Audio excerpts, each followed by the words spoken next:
Yeah, it's like you read my mind. I think about that all the time. Our entire staff does. We have a couple of things this year. We've got the European Championships, which I believe are in June, and then we have the Olympics. And that's part of the difficulty when you have really good form players on your team. Every 4 years, you've got to deal with this. And so for us, it's going to be really, we have good relationships with the different federations and different teams that are in there. And so it's going to be trying to align our schedule in such a way that those players aren't gone for too long. And that's our hope, but it's definitely something we take into consideration as we go into the 21 season. But again, I think it does show that we do have great international talent to the point that they are going to be playing for, a gold medal at some point here. Next, we'll go over to Howard Megdal. And Felicia. Hi, Jonathan. Congratulations. What's up, Howard? Well, So just right. That's right. So when you look at this roster going into what are, twin processes with free agency and the draft, obviously there are different ways for you to fill, but where do you see as the job one to fill for this roster as you approach the offseason? What position? I mean, look, we won 2 games, so we really need to look at this thing. I mean, great. We didn't have several players that would have really made a positive impact for us. So right now, as I said on broadcast, we draft for fit when it comes to character.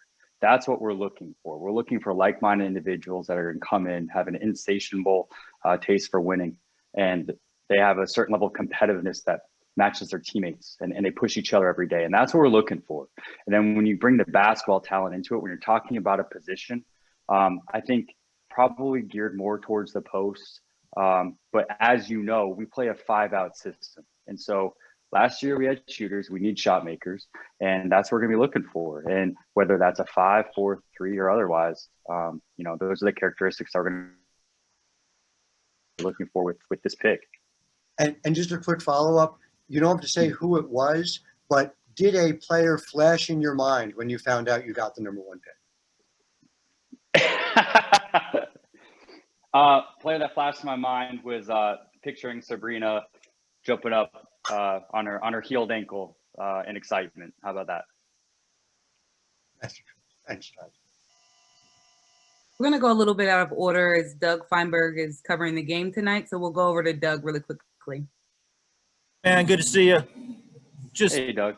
Real quick, I know last year, you can say what you want, but you kind of knew you were going to take Sabrina number 1, I'm guessing. How wide open is this year as far as there really isn't a clear-cut number 1 right now who you guys might take? Yeah, this is going to be a really interesting, but I think fun process for many reasons. I think the name of 2020 has been to adapt, right? So we have to do the same thing with our processes, and it's not just because right now we don't know who's going to be at the top, but the exciting part of that is to see which players rise through their play. And I think we've seen a couple players do that already. There's been some monster games that have been put up early in the season. Does that continue? Who else starts to turn it on? So for us, yeah, it's wide open. And we're really going to do research. I think we're really thorough with our processes, and we will be both in free agency as well as the draft. And we're really excited. This is a wonderful opportunity, and we're excited to get going. Next, we're going to go over to Jeff Magliochetti. Hi, Jonathan. Congratulations, and thank you for joining us. Great to see you again. Thanks, Jeff. This team has dealt with several calamities over the past few seasons that some teams go their entire existence without seeing. So what does a night like tonight do for this team moving forward with your process, not only on the court, but off of it as well, especially with God willing, games in Brooklyn next season? Yeah, I think that's why I was so happy. And I was trying to contain the excitement.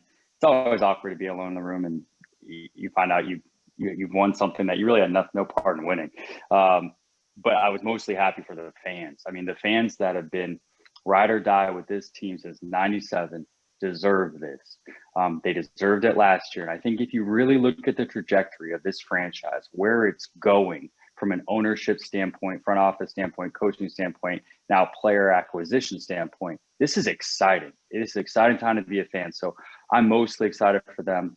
It's about time some good stuff happened. And now it's our job to turn this into be the last team standing. That's what we're here for. And I think everyone understands when you build something, it does take time. But now we have the opportunity. And so our hope is that we'll be the last team standing one day down the road, and our fans will be there celebrating with us. And to follow up on that really quickly, you've mentioned so often that you look for character in this organization, on this roster. How has this team over this past year, not just through the WNBA season, but perhaps overseas as well, how has this team demonstrated character in your opinion, in your eyes? 100%. So really good question. And go look at the fourth quarters of our games last year in the bubble. You'll see Jazz Jones on that bench cheering if she wasn't diving on the floor for a loose ball if she was in the game. You'll see Zowie up there. You'll see everyone together. That was a team. I can't properly quantify how difficult it is to lose that amount of games in that environment and still be playing for and with one another. That's character. What do you do when it's hard? How do you act when it's hard? When you win, it's easy. Everyone gets along. This team was bonded together. I also think, yeah, you look overseas, we've got players that are playing great over there, and they're high character people. And so that's what you want. When you're in the trenches and it gets tough, you want to be next to somebody that's going to back you up. And we have those type of players. And that speaks to their character. Thanks, Jonathan. Congratulations. Thanks. Jackie Powell will come to you next. Hey, Jonathan. Thanks so much for taking the time tonight. First of all, congratulations, second #1 pick in a row. So experience matters in this league. We know that. And with another #1 pick, how do you look at balancing the Liberty's young core with maybe acquiring some veteran experience and leadership, which is something the Liberty need? Free agency. We're going to be really aggressive, and we'll see how it shakes out. But I don't think tonight is the only night that will be in the news, hopefully, over the next couple of months. I think we're going to be really aggressive. And I said that back, I think, at the end of the season when I did Media Avail.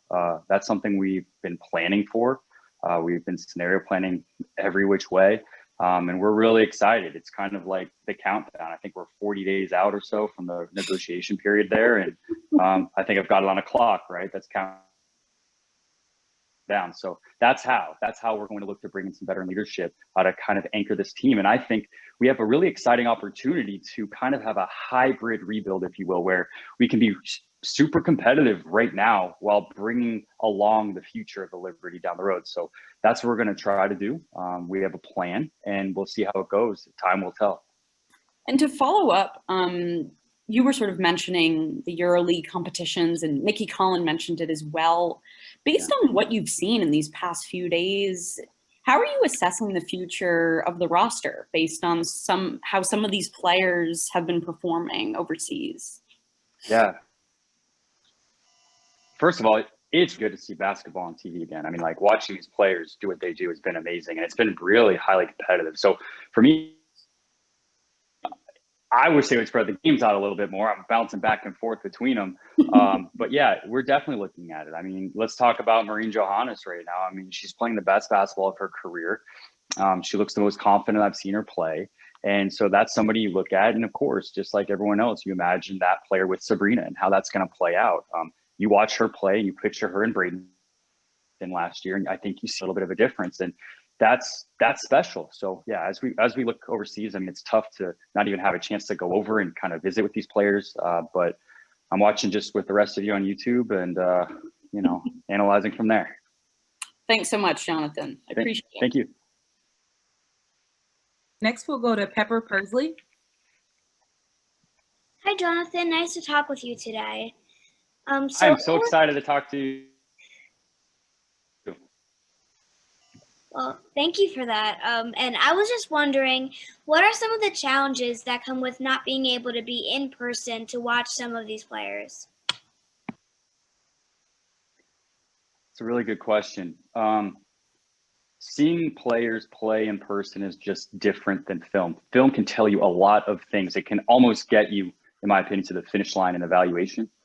But seeing a player in person is just different. It takes you over that finish line. What I mean by that is you can watch them the entire time. How do they interact with the coaching staff? What about their other players? What are they doing when they're down? What are they doing when the team is up? You can really, when I talk about character, that's really where you suss that out.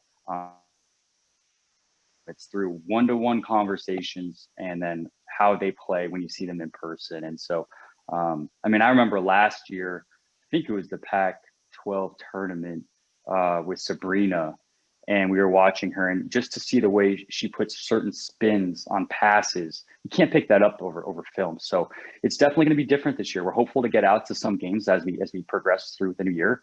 So hopefully as we fine tune our list, we'll get that opportunity, but there's definitely a difference. Thank you so much. Thanks. Next, we'll go to Sarah Valenzuela. Hey, Jonathan. Good to see you again. I hope you're doing all well. You too, thanks. The difference between obviously your first draft for the Liberty and going into this draft, what are the biggest differences or major challenges you notice specifically going into this draft? I know there's not really a date yet, but also taking into account COVID and everything around that. Yeah, I think normally when you go through the draft process, there's a few juniors that may be eligible. And so you kind of have them on your board and you got your scenario, you know, A, if they come out, B, if they don't, and so on and so forth. But now we have all other things with this new eligibility rule. So we kind of have to add the unknown to that, you know, left side of the board. And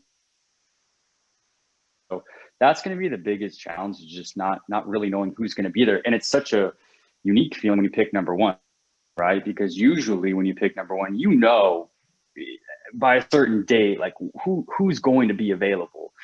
So we're waiting for the league and the NCAA to kind of give us a little bit more guidance on that rule. That's going to be tough. And then, you know, piggybacking off my answer to Pepper there, the lack of in-person, not being able to go to practices right now, which is usually a real benefit, is going to be difficult, but we'll find our way around it. You know, it's difficult. It's not impossible. So we'll get there. Just a really quick follow-up, building off the momentum that you guys rode into the end of the season, that same high, no matter what's happening in the game, that same kind of camaraderie. How do you think how do you plan to sort of take that same kind of energy, that positivity, into this next season, knowing that coronavirus is still going to be around and is a bubble situation even being discussed for the next season? Just knowing that kind of challenge. Yeah, I'll take the last part of that first. I mean, we're really early. I mean, who knew this time last year what was going to happen, right? So in terms of scenario planning, I fully trust the league. The league did such a great job with the bubble. That's hard. It's really hard, and they pulled it off in such a way that it was difficult to play there, but it was also at the same time just wonderful for the league, and everyone did end up having a great experience. So whatever happens in terms of where we play, I trust that it's going to be beneficial to everybody. In terms of the excitement, if we're in Brooklyn, that's it in and of itself. We're just so excited to play in a place like Barclays Center that's been afforded to us by ownership, and so I think that's going to generate that. And then lastly, I mean, we text with our players all the time. They can't wait to get back to it. So I'm not worried about the excitement being there at all on their part. Thank you. Eric Wilson. So given this unique circumstance, Jonathan, and thank you so much, and as always, congratulations. I just wanted to ask you, do you have an intangible that you're looking for when it comes to who you're going to pick number one? Typically, as you said, you know, as the draft gets closer, you kind of have an idea of who's coming out and who you're going to select. Given that this year is so unique, do you still have that intangible? Yeah, great question. So first, I think it does depend on how free agency goes for us, if I'm understanding your use of intangible. So where do we fill in and where do we go from there? If we're successful in our plan, I think the number one pick's gonna be the icing on the cake for us. In terms of that intangible, for us, the intangible is the love of the game, the competitive nature, the will to compete. And so that will always be there in our analysis. And I think that that through this process, I mean, look, we're still going to get to talk to players at some point. We're going to get to know who they are as human beings. And so, yeah, I think it'll be there. And we're excited about finding out who they are. Thank you. Appreciate it. Mm-hmm. Gabe Ibrahim. Hey, Jonathan. Congratulations. Appreciate the time. Okay. Thanks. All right. I'm watching your farm team, the Louisville Cardinals, beat down on a ranked team right now. No, so you mentioned that the biggest challenge for you this year with the number 1 pick is not knowing who's going to be available. What are some of the things you're thinking about doing in response to that? Are you going to like widen your pool, or are you going to just kind of wait it out? We won't wait it out. No, we will widen the pool. Absolutely. And we're going to have every scenario planned out. I was really proud of our staff last year. I think I said it after the draft, but I mean, we were really prepared for last draft, understandably so with how many picks we had, but just the precision. I was really impressed with everyone that put that together, and we'll do the same thing. This is fun, guys. So we're going to get to it. We'll widen the pool. We'll scout more. We'll watch more hours of film. We'll have more phone conversations and Zoom calls with these players. But that's how we'll get ready for it, and we're excited to get going. We'll go to Miles Ehrlich, and then we'll finish with Danny Barlabi. Hey, Jonathan. Congratulations again.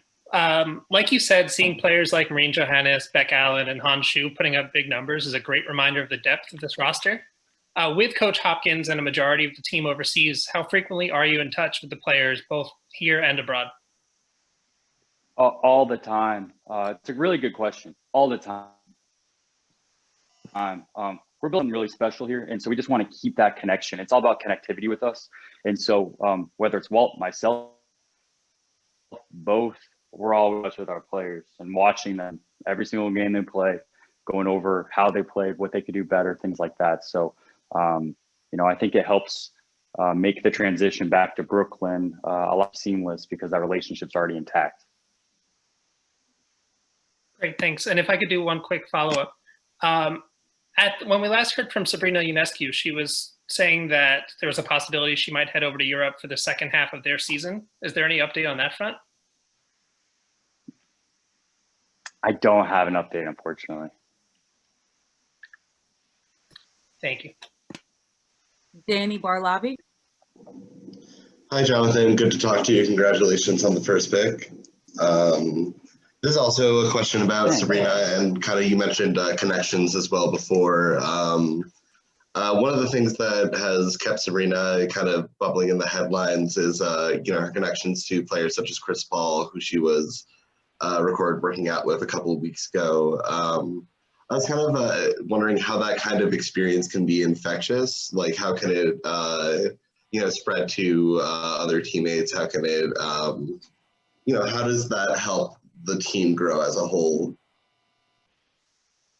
In terms of her connections with other NBA players and how she can pass that on, is that what you're saying? Yeah. Yeah. Well, first of all, I think it's twofold. One, I'm really excited, COVID aside, but if in a normally functioning society, I think the Nets are going to be, Kyrie Irving, major fans of our players. And I think that's going to be a great thing here. That's going to be a bro sister team. That's going to be something special to watch for years to come. In terms of Sabrina's relationships and how it goes, I'll tell you, I mean, in workouts alone, Sabrina will go up to a player and just say, hey, what about this? What if you tried it this way? And I have no doubt that some of that knowledge has been imparted from other people. And like, I'm not saying, for example, Chris Paul, if he imparted something upon her, Sabrina is in no way shy about sharing knowledge for the greater good, which is to get us all to be better. So I only think it helps. Thanks so much, Jonathan. Great. Thank you all. Thanks. And thank you, Jonathan, for joining. We will send the recording to you all shortly.